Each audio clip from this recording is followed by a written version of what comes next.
A auga é um dos bens mais elementais e básicos para o mantimento da vida.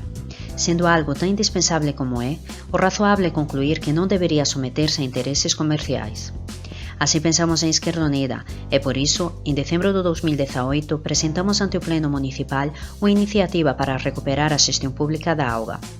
Fixémolo nesse momento porque assim contaríamos co tempo suficiente para cumprir com a exixencia legal de justificar que a xestión pública sería máis eficiente que a privada, xa que este ano, o 2020, acábase a contratación coa actual empresa privada xestora de auga en Ponteareas. E si, aínda que como dixemos é o máis razoable, hai que demostralo. Naquel momento, a moción foi aprobada por unanimidade, pero a verdade é que o goberno municipal non fixo nada para comezar este proceso e os actuais partidos da oposición tampouco reclaman o cumprimento do acordo. E xa non se trata de pensar só en presente. Recordemos ademais que co avance do cambio climático asómase un futuro onde os axentes privados verán cada vez máis na auga unha fonte inesgotable de beneficios. Por iso, faise necesaria unha presión social para que consigamos recuperar a súa xestión.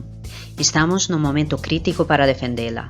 Queremos ser un máis dos concellos que xa conseguiron recuperar a súa xestión.